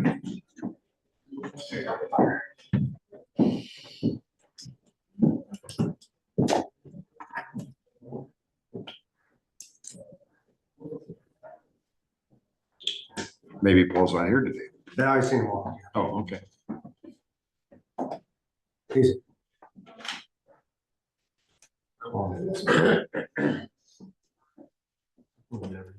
Do you catch some of that stuff when we're doing our reports in the morning? A little bit, yeah. Like when I was bringing up about the farm bridge payments, that the farmers needed to have their applications filed by April 17th if they have it. That was super. And that farm bridge is basically to help with offset some of the initial tariff costs that are farming. Fire sprinkler. There's 12 billion that's available to Spray in an farmers. area to What bring was it called? peace. The Farm Bridge Assistance Program. Watch, Kyle. Then like the Secretary of Ag, the National Secretary of Ag is working on a unified file. Yes. Got that part, okay, yeah, just little updates, you know, I mean, we've got farmers here and I always talk to them, but we're kind of hoping it reaches people, whether they watch here, like Cindy's a farmer and stuff. You know, I mean, we're hoping that gets out in case somebody doesn't know about that, I mean, I would assume most do, but. Hey, Paul. Come on down. We just spray a little calming spray.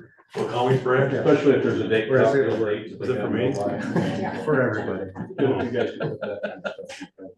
Thank you. We just seen it sitting on the table. So the item on the agenda that we wanted your input on was the disallow one water impound tax exemption. Yes. And mistakenly, this was in our board packet, and I just assumed it was one that I overlooked to sign that day. I signed all of them, so No. right, so It's not. I signed it, Yeah. and now I see, I didn't look to see what was on the agenda. So I guess, was it the date, or what's the, That's exactly what it is. Okay. If you notice So- the date they signed it, the date the envelope was postmarked, Pass. and the date that it's due is February the 1st. That was sent. okay, it's due February. Yes, yes, And these are due annually, every Yes. year you have to fill them out? yes. So had this individual filled them out previously? I believe so. Okay, I believe so. so I didn't know the date was February. Well, Okay. here's the thing, Craig, they were on the list, and I'm just going off of what the list that we had. We sent these applications out to the property owners that we had on that mass, that main list of impoundment structure exemptions that we'd received in the past. So And when did we mail them out? they were mailed out in January. I can't tell you exactly when, but I got a phone call from Katie, I think, from NRCS. Don't quote me on the name. Anyway, she asked what the progress was of those, and it wasn't until that time, like, oh, because we didn't have those in Boone County. I didn't think about it here. And so we looked into it and immediately we sent those out. And she said that typically their board meets and approves those in February. And I'm like, well, as long as we get the applications back February the 1st, you can approve them in their March meeting. Because that gives plenty of time. As it turned out, it was fine. They approved them there, I think, in the February meeting, actually, because it happened after February the 1st. So all those ones that I signed that day, they were all done prior to February. Correct. Ones. You got them mailed out in January, they got them. Correct. They signed them, mailed them back. Yep, exactly. Okay, and this was the only one that you received after the. That's correct. Yes. Gotcha. Yes. Now it comes to light. So how would you like me to fix that now that I have? As long as you didn't approve it. Oh, We did, as far as the signature, I put it. that's, so the others that you sent down, you just circled circle approved. And this one, presumably the board has acted on that. We haven't acted yet. We were gonna get your input as to why. Well, my recommendation would be that it be denied because it's not timely filed. However, that's the board's Right. ultimate decision, but that would be my recommendation to the board is that they deny the application because of, So we either need a motion to deny or a motion to approve. Let me see that. Is that right? correct. Well, it says on the motion, discuss the guy and disallow water and power tax exemption. We could make a motion to. It's not. That was your recommendation, was to disallow. Correct. And the reason being, Timely. I see the dates, right? This is, he dated it February 10th. This is postmarked on the 14th. Then we got it Received on the 19th. received on the 19th, yeah. And you said every year they can reapply. Do you know how many dollars that is by not allowing that? I could calculate that for you, but off the top of my head, I do not know. We received it on February 19th, Yes. they signed it on the 10th. What's the cutoff date? First. Yeah, it's Stop basically, line. So there was 9 days between the time he signed it and got it to the office somewhere. technically, yes.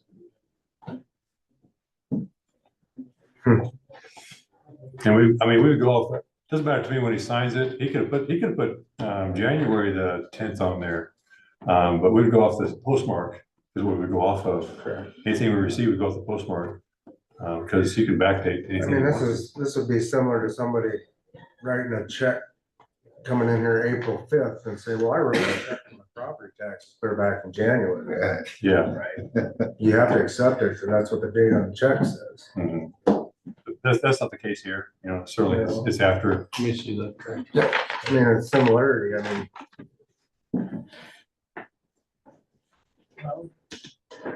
You gotta stay consistent.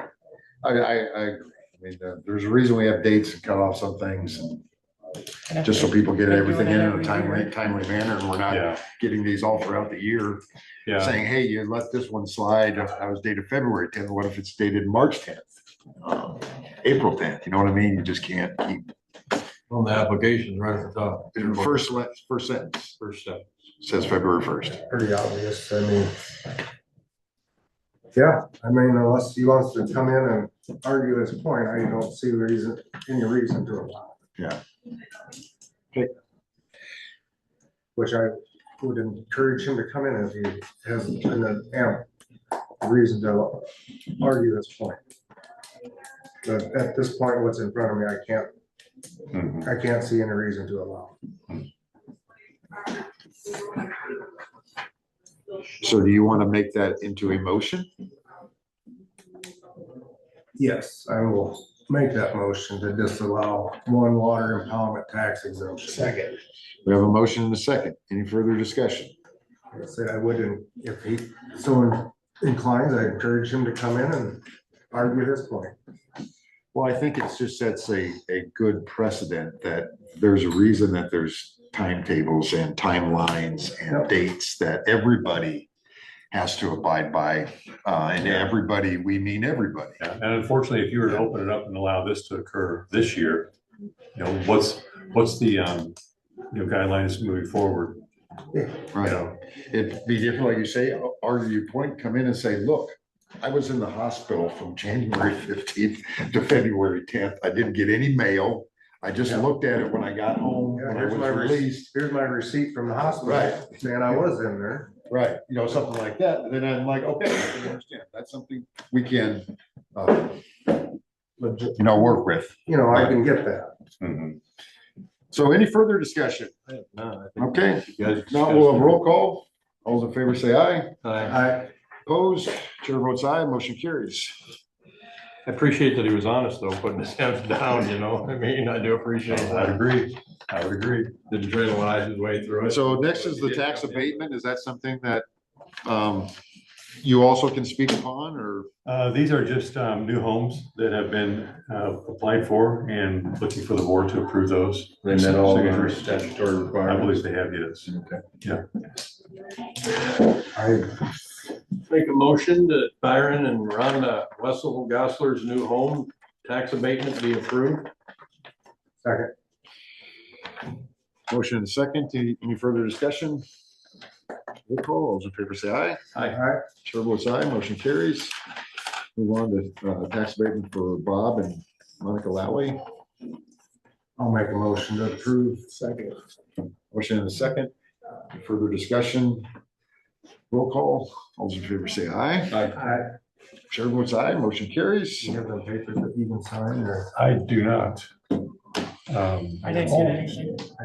I did grab it to walk by, go downstairs, go down and get it real quick. Okay, Before I leave, we had a topic come up, this week, to put forth as we're discussing updating the abatement program. right, Having some pushback on a property where the owner is hesitant about letting the assessor in to do a review to make sure it's listed correctly. And as we finalize the papers, the applications for moving forward, I would actually like to see the board implement a policy or a rule in the abatement application that forces the owner to allow the assessor to go through and correctly list the property for assessment purposes.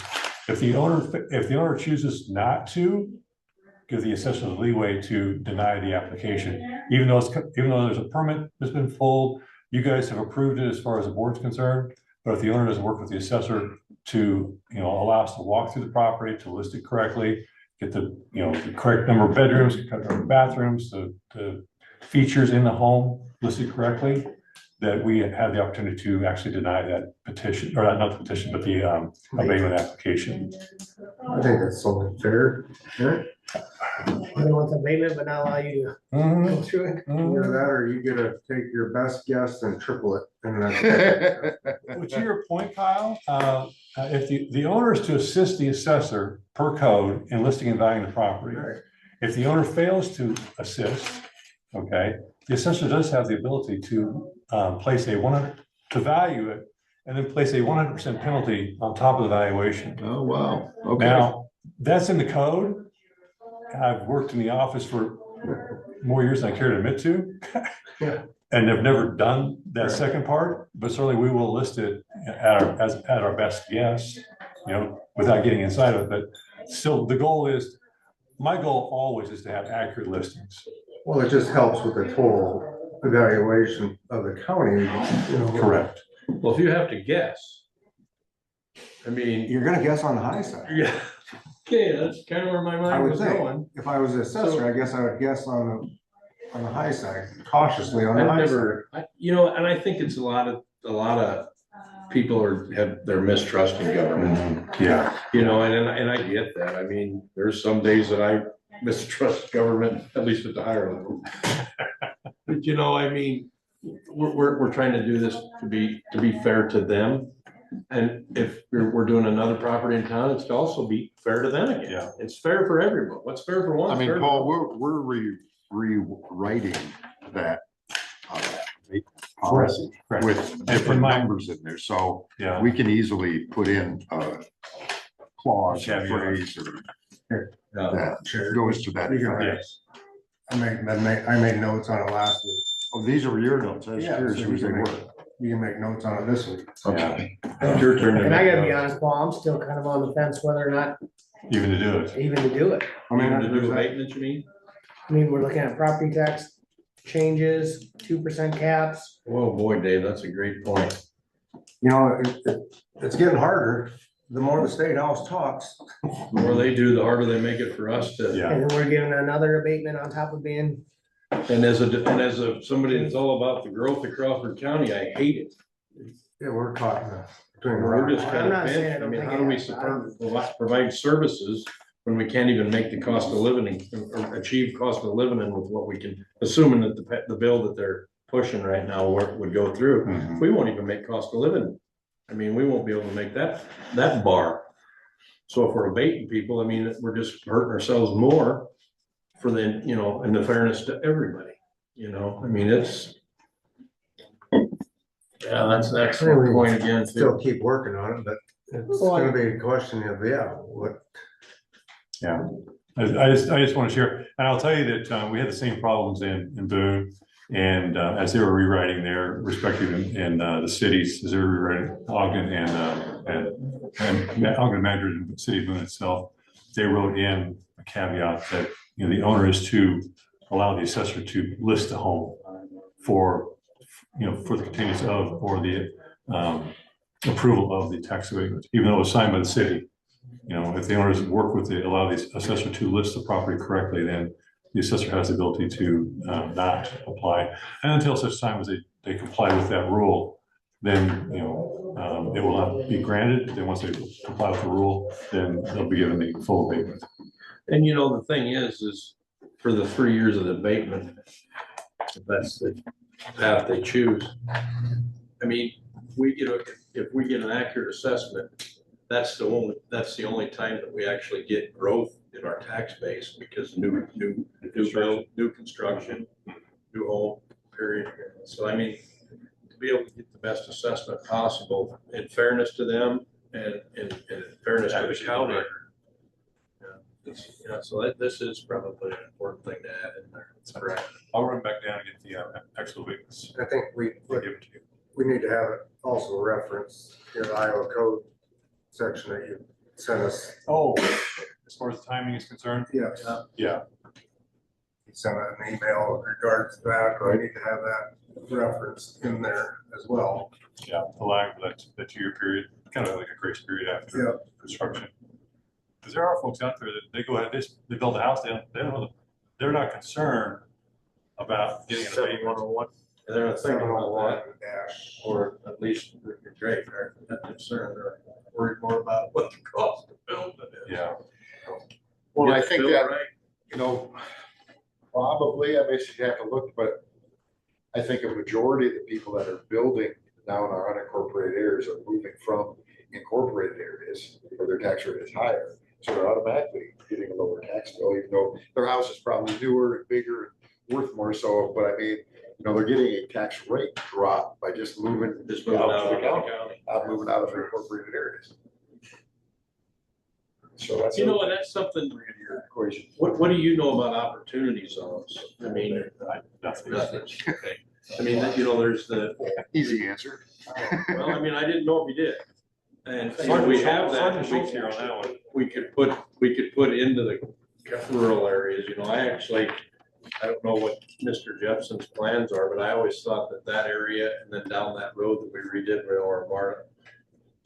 Chewy's one boy's got the house out there. Yeah, I just thought, like, for excerpts, I mean, that's a prime area to do that, you know, people that want to have horses or just want to have a bigger than a lot, they wanted to have an acre or two for a yard, you know, so they can have big gardens and a, you know, grove or whatever. I mean, those kind of things are popular, you know, for people to be able to do. I mean, so, I mean, if there's an opportunity zone, and we'd have to dig into the details because my knowledge of that is not extreme. But, you know, there's things that actually create advantage in these opportunity zones, and that's kind of a federal thing. I think that's something we should look at. I think so, yeah, maybe we'll get some people to do some development along that line. Be interesting to see I mean, I don't wanna get a lot of urban sprawl and steal all you guys' farm ground, but still having some is gonna help us with our 2% problem. Well, that would be perfect for urban sprawl. Well, it's only cow ground, like Monona County is cow ground, you know, except for their bottoms. Okay, thank you, Paul, for coming up. Appreciate it. I'll bring that back up. Something to look at. So next on the agenda is the Wisconsin Independent Network renewal proposal. In our packet was an email, I don't know if everybody read it, from Rod Bradley to, I guess, the city leaders, and I suppose to Terry is how she got this. But, and it just mentioned what the decreased costs were gonna be. He just wanted to know, it looked like if we were in agreement to that, that he'd get a formal contract put together for all three entities' signatures. Any questions? I guess I don't know if I have any answers, but you Looks also like we're gonna save money, so I'm in favor of that. You're not against that part, huh? right here, they were decreased the cost of all circuits from what, $225 to $133 per month. Increase the bandwidth at the county roads and the county building on North Main from 30 to 100 megabytes. And then for the city, decrease the cost the city pays for the intranet circuit between their facilities from $245 to $200 a month. It's a three-way partnership between the city, county, and DMU. Agreement is set to auto renew July 1st, requires a 90-day notice of termination. So to extend, modify, or do nothing with the current agreement is Thursday, April 2nd, 2026. So if we wanted to change anything, it'd be 90 days prior to that, July 1st, April 2nd. So I don't think that, I guess we could have a motion. I mean, if we're not opposed. I mean, because I would think we'll have a motion to approve the final contract when that's here. So, I mean, if there's nothing that nobody sees any objections that they want to have changed in this contract, we'll just let Rod know as it is, we're good to go. Okay. Motion for that? Motion or consensus? Since it's not the contract. I mean, it's itself. not the contract itself. Right, it's just a proposal. Discuss, take action on the proposal. Make a motion. I'll make a motion to approve the proposal. We can have a motion to approve the win proposal. And then we can approve the contract later. Yeah. Okay. You made that motion. Support. Support is a second? Yeah. Okay. Carl. Any further discussion? That way Rod will have something to look at to see that we approve with no changes. I'll call a question. Questions have been called. All those in favor say aye. Aye. All right, Chair votes aye, motion carries. Move on to citizens input. Cindy. Cindy.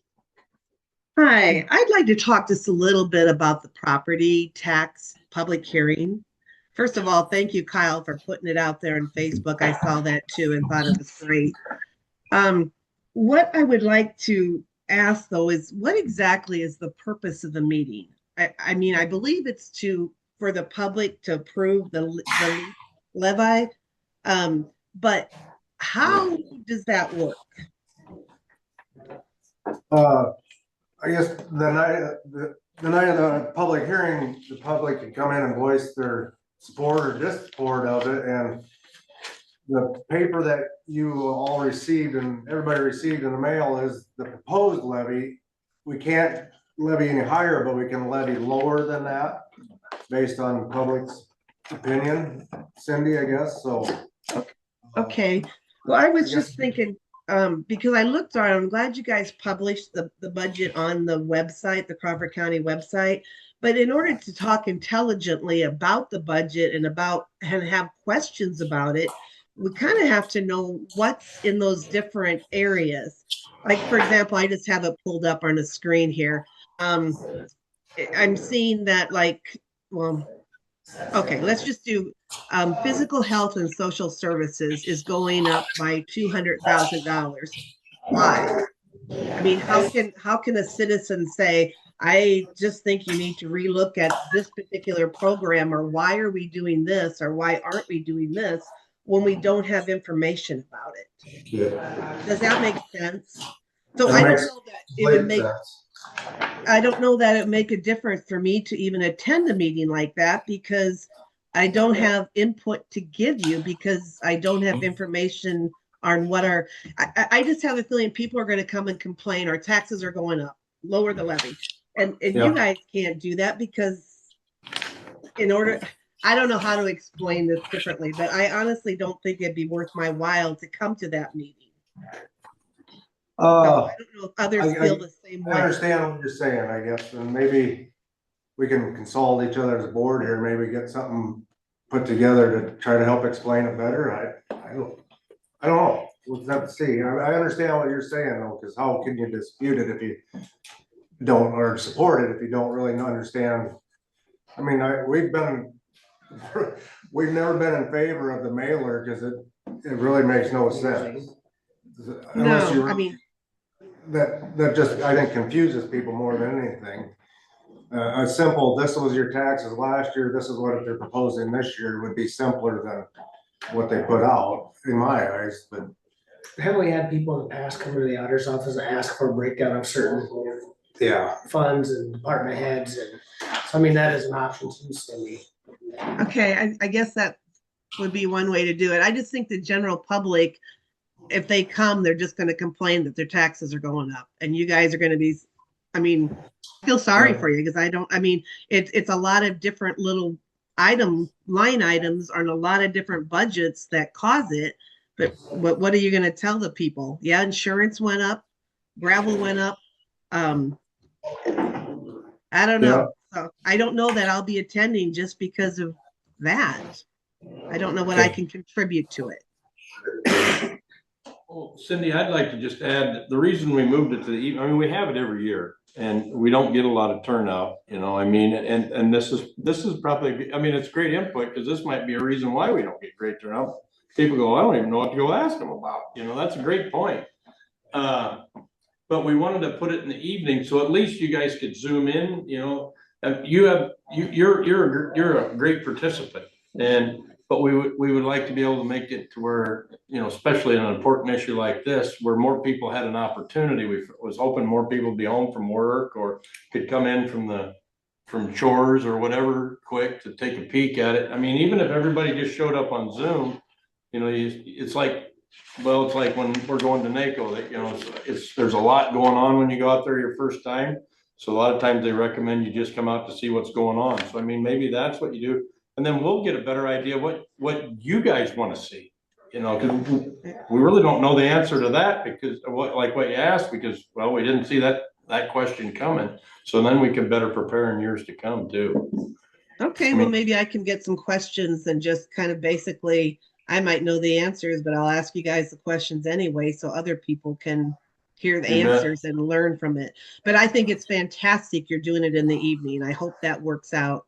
And I hope people do show up, but I just think, like I said, for myself, I didn't really know that it was worth my time going, because I just don't even know. I'll just ask the other board of supervisors here. The public hearing is meant for the public. If the public came and voiced overwhelming objection to the budget that was published, the board could vote not to approve that budget that was published, and we'd have to republish a different budget with a different with a lower levy. Yeah. So I mean, that could Really? happen, right? Yes. I mean, it's not likely, but that is a possibility. If you had 800 people show up and all 800 people say, you know what? You're paying secondary roads too much. or, you know, which I don't think you'll hear that from the farmers. you know. Right, but I mean, an example, but maybe it's her 200,000. Where's that figure come from? Yeah. I mean, with her saying that, I'm trying to think off the top of my head where that is in the budget, and I can't, We're so many numbers that we look at through that, and you I know. can't remember specifically that line item for 200,000, but. And I just picked that one out of the group. Right. Craig, there was no significance for me for it. I just, Understood, right. But I understand exactly when you asked that question, I was like, yeah, I can see where it's the budgeting process is difficult to get your head around being on the board of supervisors with how it works. Let alone if you're in the public trying to, look at it and say, are they doing this right? Is that a good amount to be spending? Is that too much to be spending? Is it not enough? and that's what we elect you for, to make those decisions. I understand that, but for having a public hearing for people to come in and get educated and understand.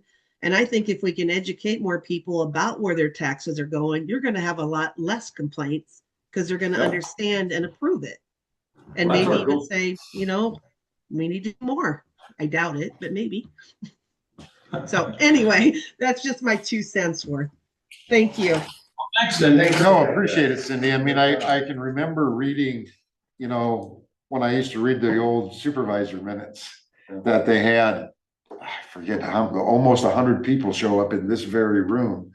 And they got a budget item change from $20,000 expenditure to a $10,000 expenditure. That might have been before all the Iowa code, in about public hearings and everything else. I'm not sure. But I know that people were upset that that number on that specific line item should not be 20, it should be 10, and the supervisors changed it. Well, I would, and then to her point, I think on something where it'd be a single line item, because we can lower during the public hearing, we could lower that. We could, kind of talk it over, where could we cut or ask the department to cut that? Our second floor offices, because we put IT in its own place and all that, there's not a lot of room, but like maybe they don't think we need to do something on a particular project for public health or secondary roads or wherever the case is, So I think those things where it's individual stuff, but if it's overall budget that they would like to see us cut, first of all, we gotta explain, hey, these things you need, what would you like to see cut? Right. Because it might be something we have to have, or otherwise it's a bigger expense 3, 4, 5 years from now. And because we do put that kind of work when we're in our budget sessions into these things, but they don't know that, when people talk county property tax, right away, this is the table that they think about. They don't think about, I'm sure there's, some of our better informed people that do the research on it know that 60% of the property tax is the schools, and, that's for our kids. And then you got all the other departments that are in there, whether it's going to the school or the hospital or wherever the case is. But they don't really think about that, like the assessors being a separate, property tax. That's a separate tax asking on its own. So I don't think a lot of people know that. There's things that I've learned since I've been on this board that I thought I knew about, but guess I didn't. You know what I mean? I know I'm exactly sure you're what you feeling mean. that yourself, right? Exactly what you Yeah, your first, couple of years, first term for sure, you're never done learning. And I don't know, I'm into my second, I'm still learning all the time, so maybe that's never done. Never done. But, I don't know, that's the thing, you can say about people that have been here too long, but look at Kyle's been here the longest of all of us, and we lean on him, especially at this time. And there's a reason for that, because it's Right. past experience really helps us out. So what are you looking up, Kyle? Anything else from people out in Zoom? Like to address the board? If not, I'll entertain a motion to adjourn. So moved. Moved by Dave, second by Ty. All those in favor say aye. Aye. Motion carries. We stand adjourned. Thank you. I think that's a single, I guess, Good meeting. I apologize, but